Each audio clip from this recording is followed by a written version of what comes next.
Okay, James, thanks very much for taking the time to join me today. You're welcome. Okay, I was hoping you could describe your thoughts when you first heard about coronavirus and when was this? Well, over the, I guess the holiday period, Christmas 2019 and January, I had a few weeks of leave, so I was consuming a lot more news, reading a lot more papers, reading a lot more stuff online than I generally would do. So it consumed me somewhat. Having also been to Wuhan before and spoken at a conference there just 2 years ago, I was particularly interested in the subject matter and the city itself, and seeing the visions and having been and spent a week there, I could relate to a lot of it in some sense. Furthermore, death was so prevalent in Wuhan, and that's what I've done my entire life, is work in the funeral industry. So of course there was my interest levels grew somewhat. I guess my levels grew furthermore in January when the Chinese Funerals Association contacted me because I had spoken at the Chinese Funeral Association conference in Wuhan only a couple of years ago, and they were a bit overwhelmed with the whole situation, and they needed assistance. They needed assistance in a variety of areas. So they had no infectious guidelines written for coronavirus and how to deal with those that have died. So we, together with a team of staff of two of our senior embalmers, with assistance from an infectious professor, wrote guidelines for the Chinese Funeral Association, which we distributed to all their members right throughout China, on how to deal with this pandemic. So we got heavily involved in January, and February, because they couldn't access a hell of a lot of equipment, gear, PPE gear, safety gear, gloves, masks, aprons, overalls, body bags. We shipped over some 8 pallets of equipment to be distributed to funeral directors dealing with death daily in Wuhan. Right, so it definitely had that personal impact for you. And so at what point did you realize that, this was not a Wuhan thing, this was not a Chinese thing, that it's actually going to have an impact on Australia, on the funeral industry here, and on your business? Well, straight away. Yeah. Straight away.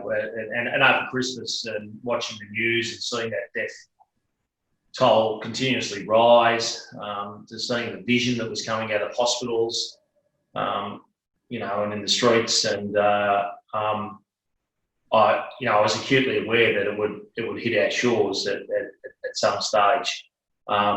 So in January we started preparing for the impact, on our business here in Australia. I purchased sufficient supplies for us to deal with 300 to 400 COVID-19 cases. You would have read in the news over recent months that there's been difficulties in trying to access personal, protective equipment. Sure. In hospitals and healthcare workers, etc. Well, we purchased our stuff at the end of January, start of February, because I wanted to be ready for this pandemic, and I guess, and some people thought I was being alarmist, etc. But to see how contagious it was, to see the impact that it had on a city. Now, Wuhan's a very, it's got two parts to it. It's got a very old part to the city and a very contemporary part of the city. It's a very clean city. I was very impressed with the city when I went there. To see the impact that it had on that city of 11 million people, I was acutely aware then that it would hit our shores, but I didn't know what time frame, etc. But I knew we needed to be ready. Yeah, yeah. So obviously the industry has been severely impacted over here in Australia, and that's especially got to do with the social distancing restrictions. Can you give us some examples of exactly how the industry has been affected here? Well, I think there's two ways of looking at it. Number one, we've dealt in Australia with just over, at the time of recording this interview with you, on the 27th of May, just over 100 deaths Australia-wide. So in a world scale, as tragic as those 100 deaths have been, we certainly haven't been impacted to the degree that so many other countries and places have been. Having said that, we're just coming into winter, where the Northern Hemisphere is coming out of their winter. Okay, so it has been proven that it is a winter, predominantly a winter virus, and I just hope that that we haven't got an enormous wave of this to come. COVID-19 has really impacted client families like nothing I've seen before, and I've been a funeral director for 33 years. Because funerals are so very, very important. They're important for people to come together. And why is it important for people to come together? Well, it's important because you need to physically acknowledge that someone has died. And how do you do that? Well, you do that by seeing that the person has died. So viewing the person, seeing the person, touching the person, that is a really important moment of truth in the grief cycle. Seeing the coffin or the casket present at the funeral, is another physical element to acknowledge and to say the person has died. Seeing that coffin disappear, whether it be lowered from your sight, whether it be the curtains are drawn, whether it be the hearse driving off into the distance, whether the coffin is lowered into the grave, is another important physical element that shows that a death has occurred. And those things are so important to us as individuals, as humans, in our grief journey. So funerals are all about, physical aspects of grief, the emotional aspects of grief, the mental aspects of grief, and then the spiritual aspects. So to have restrictions, and we got down as low as 10 people being allowed to participate in a funeral, has been extremely difficult for client families. Client families have had to choose. They've had to choose who can come and who cannot come, attend a loved one's funeral. And that's been extremely difficult for so many client families around Australia.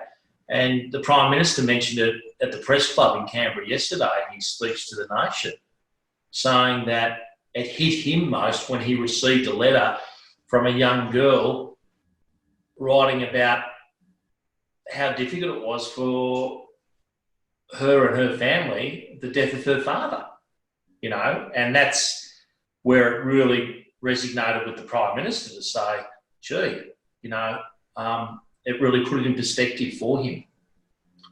So the 10 number was difficult, but whilst we were only able to gather physically, with a number of 10, and that was the restrictions, there was no restrictions put in place on how many people could gather online.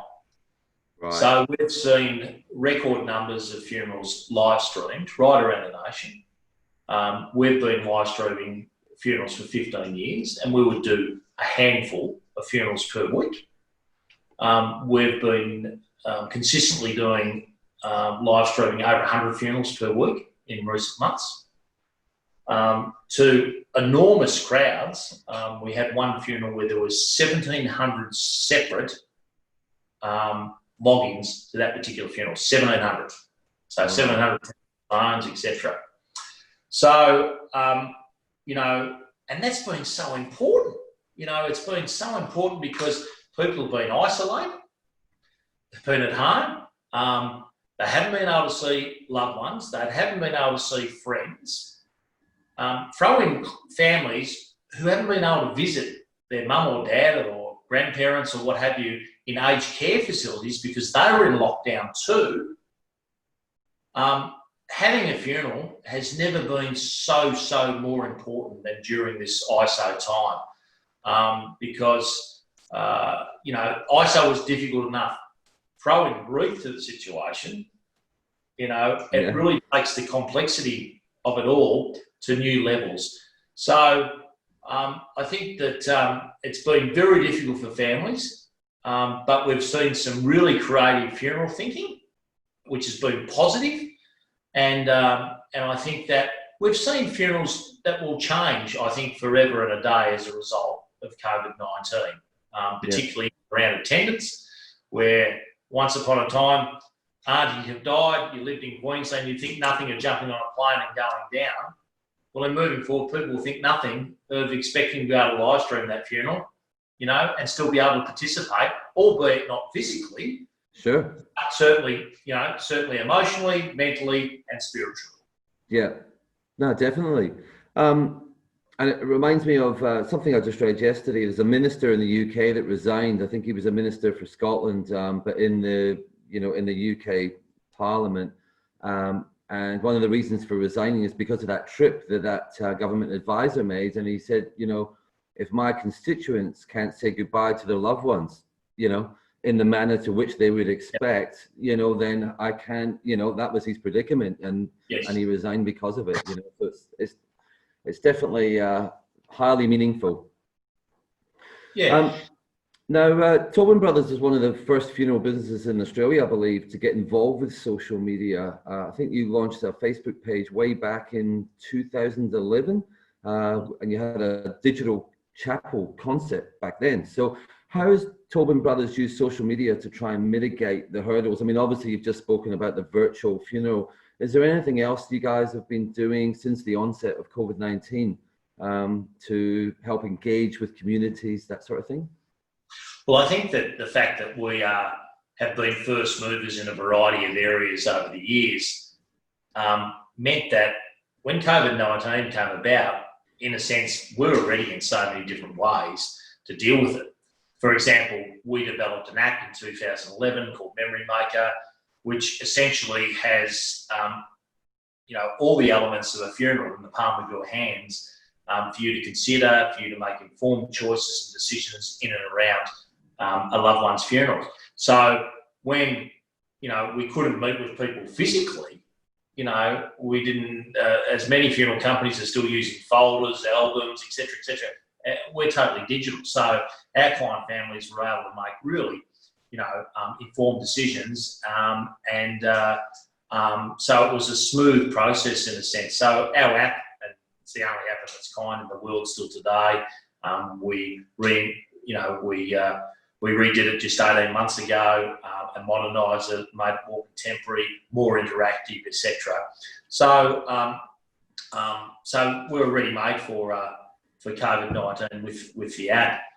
We've got live streaming in all of our locations. So whilst many other providers are running around saying, what do we do? Well, we just press record and off we go in our facilities. It's a second nature to us, and that's was a really important consideration because COVID-19 has created so many hurdles for so many people in the community, and what we really focused on is what we could do rather than what we could not do. And our philosophy at Tobin Brothers, if it's legal, it's possible.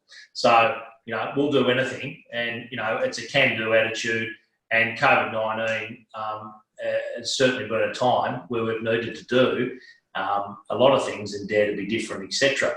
So social media too has been a good way for us to get our messages out to the community and to the wider community. And our Facebook community is over 12,000, and pretty consistent number there too. So we've been able to communicate what we're doing, what we can do, and we've been regularly, providing feedback to our community. We've done it via our advertising, be it radio, be it via our website, etc. So we've really focused on, whilst everyone in the community was focusing on what you can't do, we just focused on what we can do. And seen some really positive, creative funeral thinking as a result of it in a pretty difficult time. Sure. And I guess one of the things that I came across that I thought was fantastic was the Healthy Minds at Home concept that you've been doing on Facebook. Can you tell us a bit more about that one? Well, we have a psychologist on board our team in Jackie Lauder, and Jackie cares for all our team. She also, mental health is such an enormous issue in society today, but I've seen it day in, day out my entire life, particularly in and around loss and grief, and the impact that that has on individuals and families and relationships, etc., etc. And isolation into that situation, and it becomes somewhat more significant. And so in discussions with Think Tank and our team there, we came up with this concept of helpful hints, for people that are in isolation. And, at the height of the pandemic, when we're in lockdown around the nation, this was a fantastic initiative, and the engagement levels, and we were getting up to 10,000 views of the videos, and we'd leave it on our Facebook site because, perhaps live didn't suit everyone. But helpful, practical, tips essentially for people in isolation. In and around, we did some great things on diet. We did some great things on health, on physical exercise. On alcohol consumption, etc. So really helpful things. And I guess the thing that came out of it for me is how many people could found it helpful, but how many people also were able to identify that they weren't the only ones that were feeling this way. They weren't the only ones that were perhaps drinking too much. They weren't the only ones that were in this situation. And so I think that was very helpful. And furthermore, we bring in a guest presenter to join Jackie on a Thursday night, and we had a variety of people that came in. We had a dietitian come in. We had an exercise expert come in. We had Major Brendan Nottle from the Salvation Army, who works the streets and works with the most vulnerable and what have you, come in and talk about, his experiences, what he's dealing with in COVID-19. So really practical stuff, and the feedback was very, very positive and very good. And most importantly, people found it to be very helpful in the time. That's great. I mean, that's a concept that I've definitely realised and understood over the last few months is, at the beginning, people would be like a little bit woe is me, but then they very quickly got into the mindset of, hey, look, everyone's experiencing this, like we're all in this together type mentality. And once that sort of washed across people, I really think that it made the whole concept easier to deal with. I think that's a really interesting observation. And then one of the things that I've been so impressed with during this whole COVID-19 is the client families that we care for. Most of them, the large majority of them, have been just fantastic. So understanding in the circumstances. I mean, and they had every reason not to be. They've just lost someone very significant in their life. And they've had every reason to jump up and down and carry on about it, because grief is so difficult. It's so difficult. Throw in these restrictions, I've got to pick whether I take my brothers and sisters or my aunties and uncles or the siblings, etc., etc. It's so complex. So the community, and we see people, their most vulnerable time in their lifetime, their most vulnerable time. Throw in a pandemic like this, I mean, I just salute our client families. They've just been so wonderful, and yet they had every reason not to be. And, in these times you see the very best in people, and sometimes you see the very worst in people. I've got to say that, and all the clients that we care for, we've seen the very best overall in people, and that's just been tremendous. It's I think a lot of faith in society has been restored through this pandemic, and I'm not just saying that in funerals and in death, but just overall. And I think that it has been media focuses so often on the small percentages and the negative, but I think overwhelmingly Australians have responded brilliantly in this pandemic. Yeah. I'll just briefly digress there. That I was interviewing the guy who's in charge of Rossignol, the ski brand for Australia, yesterday, and we were talking. Sorry, I had a pair once upon a time. Yeah, back in the day.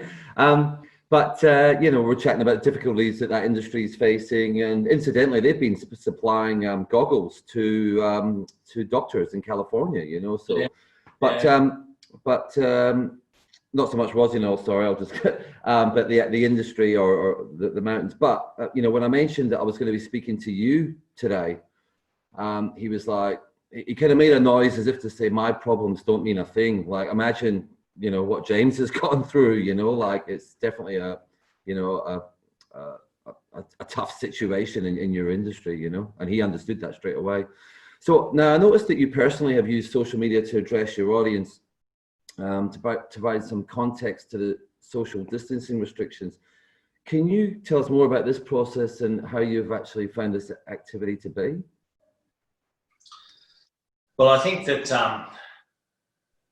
the best way to engage with your audience often is, whether it be external audience or internal audience, my team members at Tobin Brothers, is to do it in person wherever possible. Now, that hasn't been possible with the pandemic, so getting behind the camera and expressing things, because people, I think, understand things or take things on board a lot more when they're presented in that manner rather than a written format, because people interpret things in a greater variety of ways, I think, in a written format than they can when you deliver verbally. Plus, I'm a person,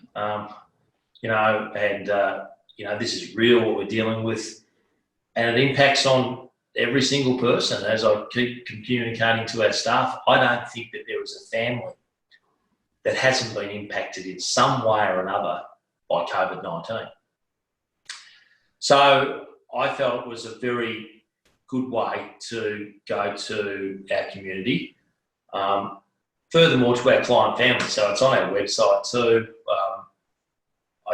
As the government made changes, I'd ensure that our message was fresh, new, and up to speed with those changes, because it was changing so rapidly, and you've got people, the vast majority of people that are turning to us in their absolute time of need, who have been caring for their loved one or been in a hospital, or they're tired, they're fatigued,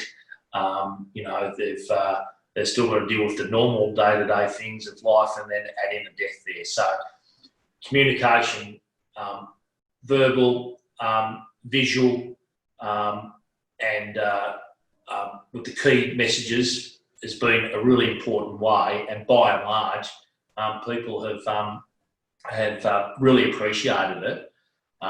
Hence why we've continued it, and I do a message every Friday to our staff, a video message to them, just to keep them up to speed with what's going on, what's happening, etc. And I know that our team members have appreciated that, because it's far more easier to consume than a 6-page memo from the managing director. So look, it has been good, and just like the Healthy Minds at Home, it's visual, it's verbal and visual, and it's got meaning, and it's coming from a real person. So that's what we're trying to get across, because as I've expressed to you today, COVID-19 has just added a whole new dimension to death for families, and it's been so extremely challenging for them. So,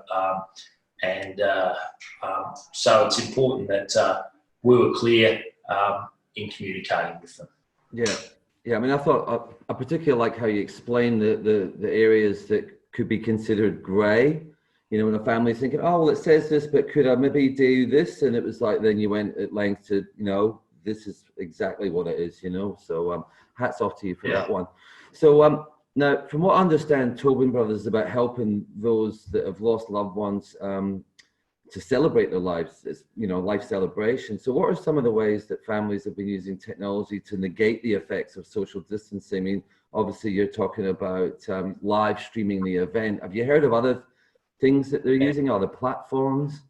Yeah, sure. Well, live streaming is just second nature and was just so important.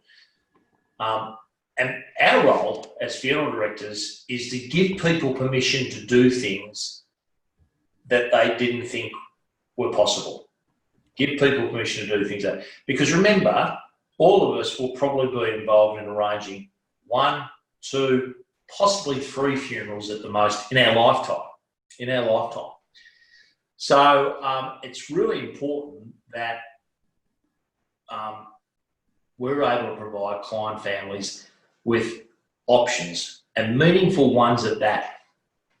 So with the crowd restrictions, you know, that brought a lot of challenges where, number one, families had to choose who could attend and who wouldn't be attending. So we looked at elements and brainstormed elements to say, well, how can we get participation and how can we get a variety of others who are not attending involved in the funeral service? So what we did, and we had a full TV studio, and we have a full radio studio at Tobin Brothers. So we have the ability to do anything that with visual or with audio. So we got, for example, and this happened on so many funerals, where we got, we first of all, we sought permission from the church leaders in Melbourne because places of worship had been closed down and they didn't have live streaming available in them. So we got permission from all the churches to conduct all types of funeral services, including Catholic masses, in our chapels. Now, all the bishops and the archbishops consented to that. So we were able to do them in our chapels. So, number one, we had everything there at our fingertips. We had live streaming, etc. It meant that we could then offer a variety of different things to client families, which included all the grandchildren's perhaps doing various different readings in the funeral service, and then we vidcast them in, and that would be shown on the live stream. So they were participating from home, and whether we had it pre-recorded and loaded and played in the service, we had audio messages, we had people doing readings, we had people doing eulogies from home, we had people, we had a granddaughter sing a song to her grandfather to music, and then that was played into the 10 people that were there, and then everyone who was viewing the funeral online. So we've really spent a lot of time on really extending it and ensuring that those who physically couldn't be part of it could still play a part in the funeral service. So that's been really creative. We were ready for the government to turn off anyone attending funerals, even the 10. They've done that in some other countries around the world. So we created a complete online funeral with those elements that I've just referred to in mind. And we recorded that and we promoted it on Facebook and, to say, like, we're ready. Yeah. And people just saying, gee, wow, So, but it still had, the son coming in to do the eulogy. It still had, the grandchildren doing readings and giving key messages, etc., etc. So COVID-19, I guess, in a lot of ways, it asked us to get up to speed with a lot of things very quickly. Thankfully, we're a pretty progressive company. We're up to speed with lots of things, but it meant we had to think well and truly outside of the hat. Hence, I go back to my earlier comment that I think funerals have changed in so many ways forever, that these elements will be able to be incorporated into funeral services, when we get back to normal, whatever normal is these days. Yeah. But I think that's a really progressive and positive outcome out of this whole pandemic for people moving forward. Yeah, I mean, I'm sure I'm with a lot of people here when I say I never imagined the funeral industry to be so high tech, like to be such a techie environment. And now, from what you're saying, it's more high tech than a lot of other industries, I'd say. Yeah, well, I in lots of ways we're not too, of course. Yeah. But we've had to move fast. Like we've got a help desk. We've got 3 and 4 people working on the help desk. On some days, we're taking up to 400 calls. Just with people getting live streaming right, and we're dealing with a demographic that are right out of their comfort zone with this. And I had a lovely letter from a lady just recently who was 83 years of age, who wrote to me a handwritten, beautiful note. Her close friend. And they were bridesmaids at each other's weddings 60 years ago, had died. Of course, she wasn't one of the 10, and consistent with the message from government that all people of 70 years over should be, really isolating. She isolated.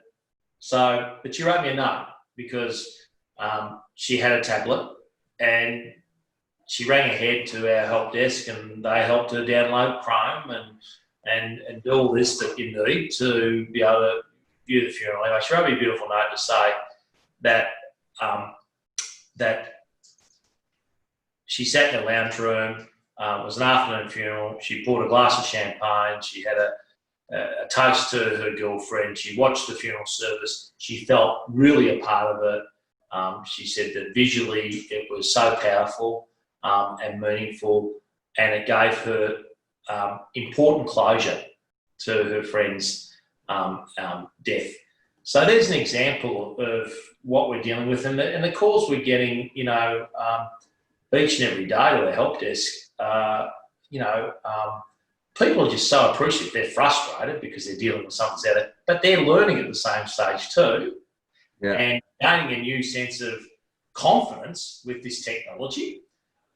We've seen people write into the Herald Sun, they have letters in the Herald Sun. We've seen a number of letters referring to Tobin Brothers and our live streaming and how fantastic it's been and how helpful our people are in and around it. And it's a repeat. Have you downloaded Chrome, sir? Have you done this? And press this, press. They're so patient. They're so good at it.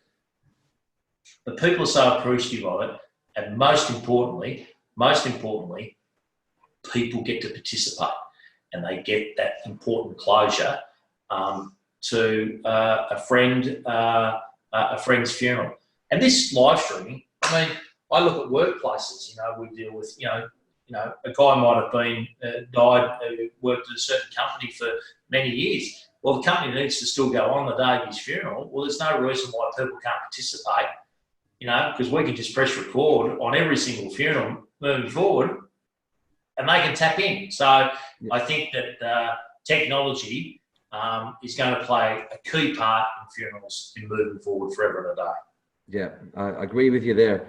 Now, we've spoken about a number of hurdles that the industry and yourselves have experienced. Are there any others that we haven't got around to? Maybe how staff are dealing with each other internally, or have you as an industry been allowed to, have your staff been given special exemption to meet on site, or have you been doing Zoom with your staff as well? So essentially we've been working through it. We've been at work and like, because we're an essential service, so it's been business as usual for us. Sure. In so many ways, but putting in place, social distancing. We've moved a variety of our staff to a variety of different offices. Some are working home, some are working at different locations, etc., so that we can ensure that we could trade through if we were hit with situations. And of course, we've had to deal with COVID-19 deaths. We've dealt with around about 10 COVID-19 deaths, and they're strict processes that must be followed Sure. That, I guess what's not really known is many people would think, oh, well, the funeral industry will benefit from a pandemic, or the funeral industry is not touchable in such a thing. Death still continues, etc. The mere fact that social distancing has been put in place and the public gathering numbers that have been put in place meant that we had to stand down around 50 of our staff. Okay, so we no longer saw the requirements of printed stationery on funerals because there was so few there. Vehicles that transport client families to and from the funeral, limousines, courtesy cars, etc. They're sitting in the garage and have been, and probably will be sitting in the garage for many, many months to come, as long as social distancing is in place. Because at 1.5 metres is just too close. Yeah. So it certainly impacted. We haven't been left out of it, and it's impacted. Certainly on us. We've seen cremation increase right across the country. So the cremation numbers has increased, and that's not something that will be well known or consumed, in communities, but it has increased.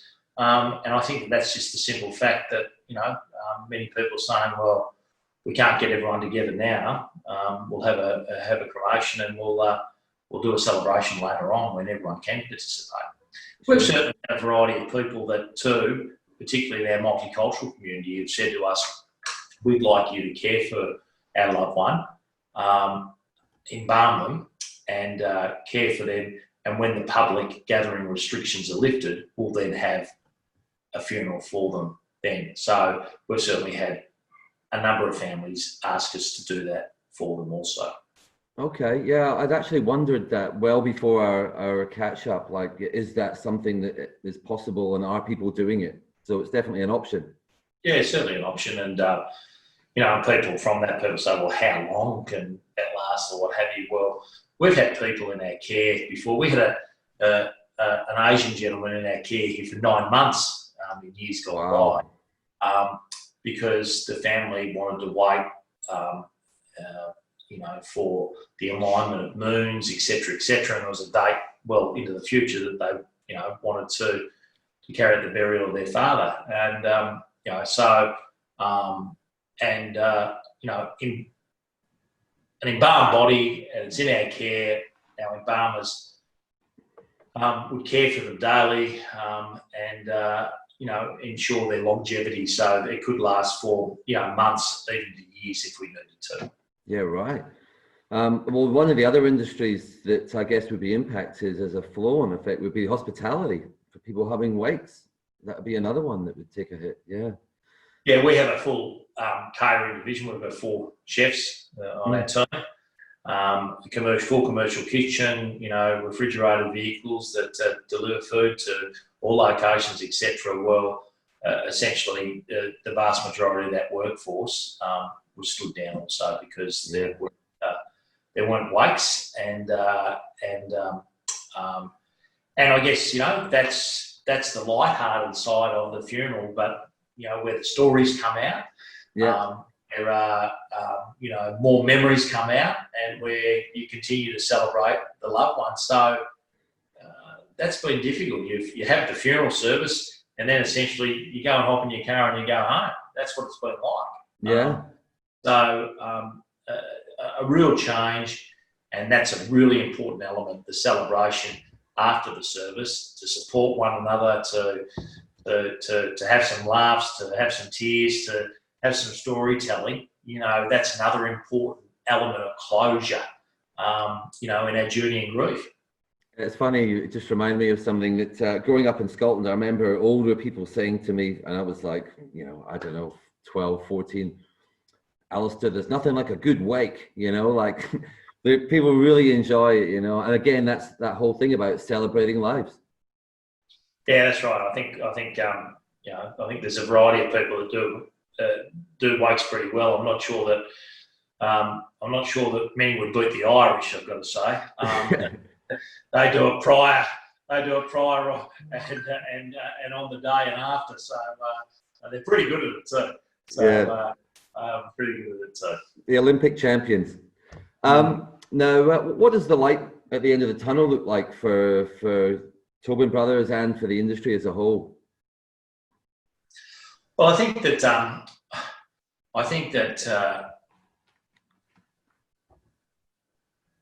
these first few months have been extremely challenging, and we've had to move very fast. And we're slowly but surely coming out of it. So at the time of recording this interview, we're now allowed up to 50 people at funeral services effective from this coming Monday, June the 1st. Now, the important consideration in that is that up to 50 people. I say that because that's one person per 4 square metres. So there's plenty of facilities and buildings that will not be able to accommodate the 50. So the vast majority, or the average, is in around 35. So that's an important step forward. We'll continue to live stream, etc. The next stage, government is saying we'll go to up to 100 with 4 square metres involved. Now, even some of our biggest churches, even cathedrals, that they won't even all be able to accommodate that with the 4 square metre rule in place. Now, the Prime Minister has said that he intends for social distancing to be made law until such time as a vaccine is found for COVID-19. Now, if that's the case, and if they continue with the 4 square metre principle, which they're applying at all public gatherings, be it funerals, weddings, pubs, clubs, restaurants, cafes, etc., it's going to be with us and impact on us for a very, very long time to come, all dependent on a vaccine. So, and I guess I'm really concerned about, we have a plan as a nation to get us through till September, and JobKeeper and JobSeeker has provided a solid financial element for many Australians to get them through to September. But what's to come about post-September really concerns me. It concerns me for individuals, for families, for the business community, and the funeral industry are included in that. We'll then see the true impact of unemployment in post-September. And, I think that will challenge a lot of families, it will challenge a lot of people, and therefore we all make decisions based on the circumstances in which we find ourselves in. And I think that that's going to have repercussions for businesses universally, and the funeral business is no exception to that. Yeah. This whole thing could take a while. So, but we're almost at the end of our conversation here, James. So I just wanted to float the idea that obviously the world could have done without this whole situation. But have you been able to find any positives from what's been taking place? Now, you have mentioned that one of the positives has been the speed that you've had to get up to speed, if you for want of a better phrase. The technological advancements that have come thick and fast. What other things have you noticed? Well, I think that I've said to a lot of people that I don't think it's all bad that's come out of this situation, albeit far too many people have had to die, far too many families have had to suffer as a result, but I think that it's I think that it's as a business, I think that we've had to look at things in a very different light and a different way, and I think that as a business we'll be a better business as a result, because of this pandemic and this difficult time. And I think society will be better in lots of ways too. I think it's wonderful that the very best of humanity we've seen during this pandemic. And it's sad that it had to come to a pandemic to see it. Sure. But I think that that's been very, very positive. And I think that as long as we take the learning, and we don't just put it all behind us, because I think there is significant learning. And I think that it's the different elements I've really enjoyed. I'm a person that likes to catch up with people and what have you. So, and I'm very involved in football, and I go to the football club on a Thursday night and then games on Saturday. Well, I've kept all those friendships alive. We'd have a house party on a Sunday afternoon. We catch up and have a couple of beers on the house party, and there might be a lot of people join you. There might be a few people join you, etc. I've done that with my family on a Saturday night, or my siblings and in-laws, etc. Have done that on a Saturday night. So I think there's some really nice elements that have come out about it. Whereas we wouldn't do that every week, not in ISO, with my family, etc. You catch up on the major days of the year, etc. So I think there's a lot of positive things, and I think that my greatest concern out of COVID-19 is mental health, and I've often said that mental health, will win by the length of the straight over and above, COVID-19, and we must continue to focus on the mental health of so many people that have been impacted by COVID-19 and will continue to be impacted, whether it be through loss of loved ones, whether it be through breaking relationships, whether it be through loss of job, loss of business, loss of home, etc. We need to be really conscious of that in moving forward. And Tobin Brothers, we put a lot of money into mental health internally and externally. We have a radio show that goes nationwide every Sunday night, right across the nation, just focusing on mental health.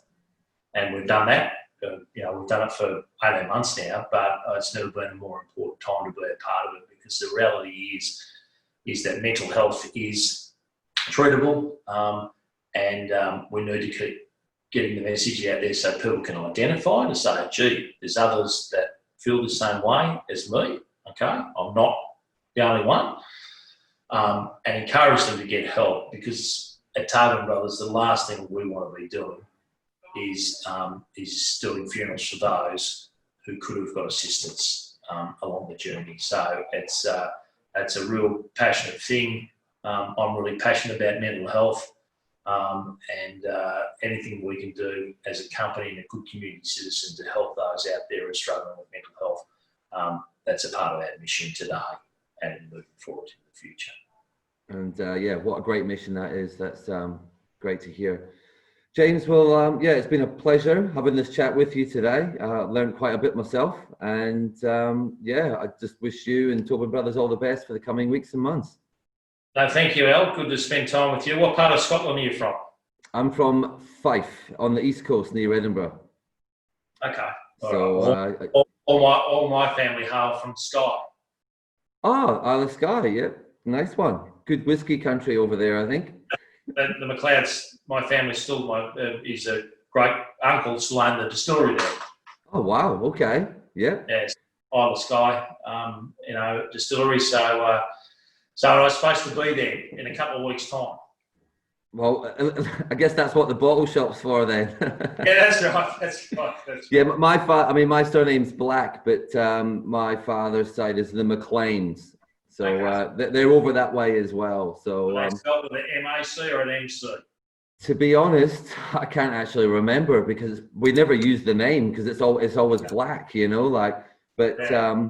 But he's actually he's in Fremantle at the moment. So he was here on holiday in Melbourne and over here, and he just came out onto the restrictions, under the quarantines.